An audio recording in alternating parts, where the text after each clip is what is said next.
Hello, re-hello. J'avais comme envie de faire un confiance en soi 2. Pourquoi? Ça fera 2 enregistrements, mais que je mettrai, à la suite, parce qu'en toute sincérité, j'ai fini, la 1re conférence, puis après j'ai vaqué à mes occupations. Et là, j'ai eu un échange avec une fille, sur, Instagram. Parce que je viens de mettre des stories. L'été passé, j'ai commencé un processus de visioning, un magnifique atelier donné par Manon Lavoie de M comme Muse. Tu peux la trouver sur Instagram, si jamais, Manon Lavoie, M comme Muse. Le processus de visioning, c'est un processus de macération, maturation et création d'un magnifique tableau de visualisation. Puis ce tableau, ah regarde, hop, si je fais comme ça, il est là. Il est là mon tableau, oups, désolée pour le mal de mer, mais que tu vois un peu, l'ampleur de ce tableau-là. Il fait, 1,60 m sur, 1,30 m, donc c'est quelque chose de grand. Puis, petit aparté, dans son atelier, c'est pas une obligation de faire quelque chose d'aussi grand que ça. Bah, elle est partie aussi sur quelque chose de grand, mais c'est vraiment le processus, c'est de mettre des images comme ancrage, comme guide. Parce que personnellement, tu sais, moi j'ai tellement de facultés à me perdre dans ma vie, happée par le quotidien, par le travail, par ma vie de maman, par ma vie, de femme, d'amoureuse, de copine, de tu sais, qu'importe. Ah, tout va tellement vite, puis si je prends pas le temps de m'arrêter puis de me recentrer pour savoir véritablement là où je veux aller, je pars dans tous les sens. Puis, quelque temps avant de commencer ce tableau-là, j'étais déjà dans un processus intérieur en train de me dire: «Tu sais, j'ai comme envie, tu sais, de me réaligner, ancrer mes messages», tu sais, surtout par rapport à tout ce que je porte pour mon entreprise, pour Saveur de vie, tu sais, il y a quelque chose qui se passe à l'intérieur de moi. Puis le bel atelier de Manon est arrivé, j'étais là: «OK, tu sais, c'est pour moi parce que ça va m'aider dans le processus», tu sais, il y a toute une phase aussi, hem, d'écriture, tu sais, comme pour donner une direction de tu sais, faire un tour de la vie, puis dire: «Qu'est-ce qui est présent maintenant dans ma vie?» Puis qui est présent mais que j'ai envie d'amplifier? Qu'est-ce qui est présent que j'ai envie de garder comme ça? Qu'est-ce qui est présent puis que j'ai envie de diminuer? Qu'est-ce qui est présent puis que j'ai envie de mettre de côté? Puis c'est vraiment t des questions à se poser. Puis quand j'ai commencé l'atelier, voilà, j'étais dans mes questionnements, puis il y a comme ça brassait beaucoup, ça brassait énormément à l'intérieur de moi et ça brassait tellement au point que une nuit, j'ai commencé à faire des crises de panique. C'était en août 2023, donc ça fait pas si longtemps que ça fait 10 mois, 11. J'ai commencé à faire des crises de panique, à perdre pied, tu sais, c'est comme ça que je le vivais, tu sais. Puis ça m'est arrivé comme un tsunami, ça m'a envahi, ça m'a englouti, tu sais, je me suis sentie, tu sais, perdre tous mes repères, perdre totalement confiance, hein. Confiance en moi, confiance en la vie, en me disant: «Mais qu'est-ce qui se passe? Pourquoi? Tu sais, pourquoi je vis ça?» Puis je me revois, hein, très bien, même dans ce bureau-là, un jour où je sentais, tu sais, une crise de panique arriver. Je sais pas si tu en as déjà vécu des crises de panique, mais c'est quelque chose de tellement corporel. Puis, littéralement, tu sais, on a cette sensation, tu sais, de mourir, tu sais, on dit: «OK, maintenant c'est notre heure, quoi, c'est mon heure». Ça prend la cage thoracique, ça enferme, il y a le cœur qui palpite, et je me sens toute chose, tu sais pas si tu vas t'évanouir ou quoi, tu sais, c'est très anxiogène comme ça. Puis je sentais que ça montait, puis là, tu sais, je regarde comme le ciel, le plafond, et puis j'étais là: «Mais pourquoi? pourquoi tu sais, je suis obligée de traverser ça? Pourquoi tant d'intensité?» Puis là, il y a quelque chose qui m'est venu là, qui est descendu, puis qui me disait: «Mais parce que les messages avant, Céline, tu les entendais pas». Oh, du coup, tu sais, c'est comme si ça a placé un autre angle de vue. Me dire: «Est-ce que c'est possible que ça fait déjà un certain temps qu'il y a comme des signes avant-coureurs que je ne veux pas voir parce que j'ai peur?»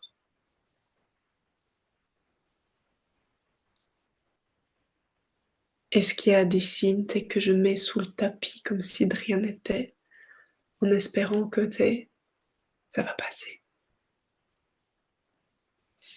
Est-ce que c'est possible que j'utilise des stratégies pour faire comme si tout va bien, comme si je maîtrise tout, mais qu'à l'intérieur de moi, tu sais, il y a un volcan là, il y a un chaos?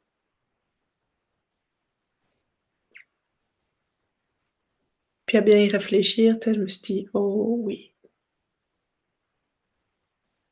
C'est là que j'ai vu que, tu sais, comme dans tout le processus de remise en question que j'étais en train de vivre, puis cet atelier-là qui s'en venait où le but était de mettre en image, tu sais, ce que je portais à l'intérieur de moi. Je remarquais à quel point j'avais peur d'affirmer haut et fort ce qu'il y avait à l'intérieur de moi. Puis de l'affirmer ne serait-ce qu'à mon conjoint. Puis que là, ça venait me heurter parce que j'étais comme arrivée à une jonction qui me disait: «Ben, il est temps».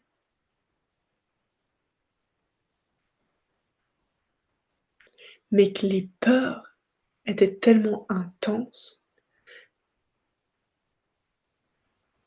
et ma lutte pour ne pas les ressentir, à faire comme si elles n'étaient pas là, pour faire comme si tout allait bien, que je maîtrisais tout, la lutte était tellement grande que ça a fini par imploser. Puis là, ce que je veux bien dire, comme nuance, c'est pas les peurs qui m'ont fait imploser, c'est la lutte que j'avais contre moi, à ne pas ressentir ce qu'il y avait à l'intérieur de moi. C'est pas les peurs, c'est la lutte contre soi.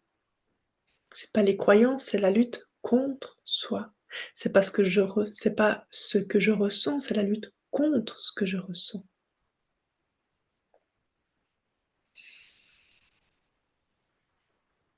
Il y a pas de problème à avoir peur, il y a pas de problème à avoir des croyances.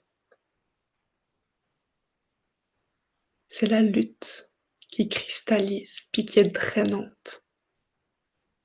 Puis la lutte pourquoi? Contre quoi je luttais? Parce que j'avais tellement peur de décevoir. J'avais tellement peur, en osant révéler ce qu'il y avait à l'intérieur de moi, de plus correspondre à l'image que les autres avaient de moi. Puis, tu sais, c'est ça qui venait me chercher, mais qu'est-ce qui va se passer si d'un coup je corresponds plus à l'image que mon conjoint se fait de moi? Tu sais, qu'est-ce qui va se passer? C'est ça qui venait me chercher, puis que j'avais tellement peur de mettre des mots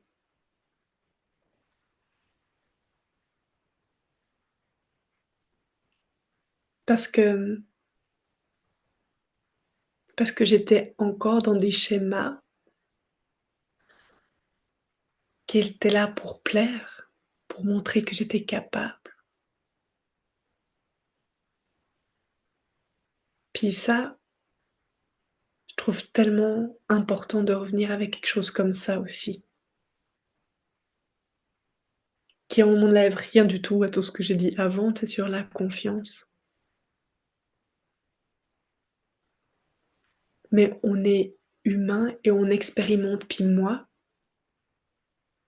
j'avais tellement peur d'expérimenter c'est quoi décevoir. Dans les scénarios que je m'étais faits dans ma tête, hein. On se rappelle qu'il y a rien de réel. J'avais tellement peur de décevoir mon conjoint parce que c'était ce que j'extrapolais, c'est ce que j'imaginais si je commençais à oser aller vers ma vérité. Puis du coup, la vie, dans sa grande générosité, elle m'a dit: «Bah, écoute Céline, on va t'envoyer du lourd, comme ça va pouvoir te permettre d'aller traverser tout ça».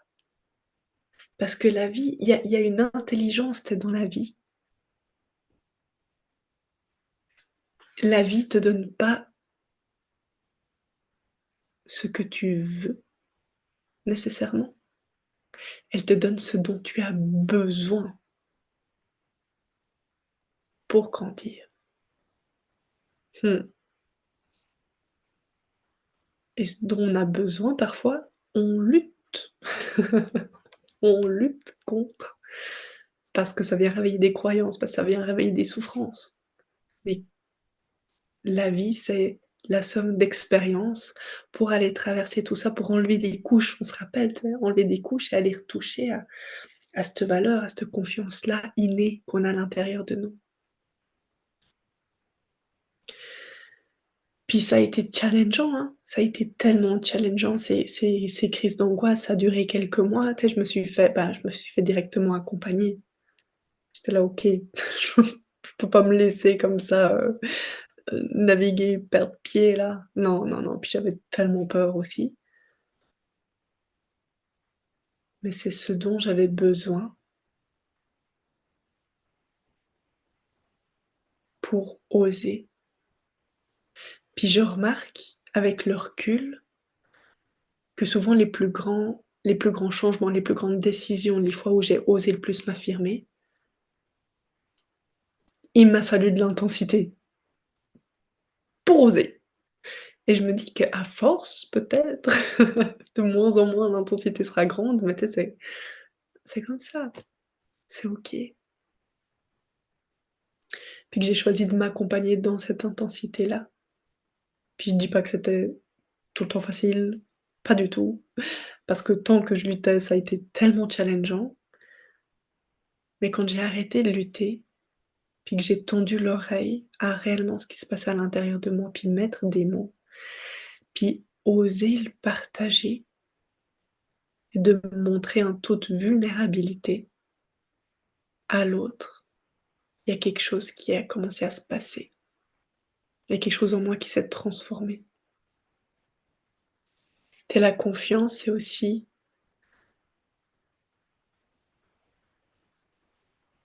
oser se laisser traverser par ce qui est, une mise à nu, puis se sentir assez en sécurité pour pouvoir le partager. Puis comme au début, ça peut commencer par un petit cocon, tu sécuritaire, puis qu'après, ben, on peut le partager toujours plus grand. Mais que ça me semblait tellement important de revenir aussi avec quelque chose de pas juste, les papillons volent dans la nature, le soleil brille et la magie est partout. Oui, la magie est partout, mais ça reste des fois challengeant. Parce qu'on lutte contre soi. Ouais, c'était vraiment ça que j'avais envie d'apporter avec, cette 2e, petite partie-là, que je le sais que c'est challengeant parce qu'on est des êtres humains et puis que sur terre là, dans la matière, on arrive avec, oui, notre âme, notre partie, créative, divine, appelle-la comme tu veux, c'est égal, et aussi cette partie,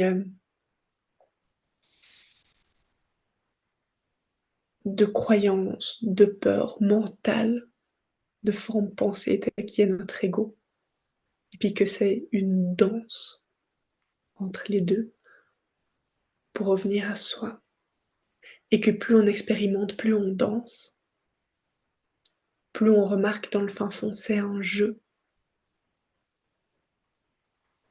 plus on vient retoucher à sa valeur, plus la confiance, tu sais, elle est là. Et encore une fois, tu sais, au creux de la vague, l'été passé, non, j'étais pas en train de me dire: «C'est un jeu». Je me disais justement: «Mais comment j'ai pu dire des choses pareilles?» mmh, je le disais, tu sais. Je me souviens une fois, je faisais un message vocal à ma sœur, puis j'étais là: «Mais si un jour je leur dis que tout est juste, qu'il faut avoir foi en la vie», tu sais? Oui, je l'ai dit, tu sais. Bien sûr, mais j'étais tellement en lutte contre moi, tellement, que j'avais plus foi, j'avais plus confiance, tu sais? Parce que c'est challengeant d'aller à l'intérieur de soi, puis d'oser s'exprimer. C'est challengeant, mais c'est possible. Puis il y a des espaces qui s'ouvrent quand on le fait et aussi, on n'a pas à le faire tout seul dans son coin. Tu sais, se faire accompagner, se faire aider, se sentir entouré, se sécuriser, mais c'est tellement, tellement, tellement important, tellement. C'est pas de la faiblesse ou quoi que ce soit, tu sais, on a besoin de se sécuriser pour chaque fois passer des paliers.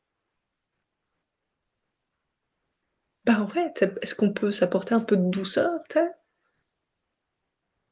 Quand on saute en parachute, au début, on saute en tandem. C'est pareil, on se fait aider. On se fait aider pour, revenir à l'intérieur de soi, puis se donner la permission d'explorer, puis d'expérimenter. Voilà pour ce deuxième partage, puis s'il résonne, si avec toi, viens m'en parler. Tellement, ça va me faire, tellement plaisir d'échanger pour, se rencontrer entre humains, juste ça, s'enlever la pression de la performance, puis de la perfection. C'est un chemin qu'on est en train de vivre, un chemin.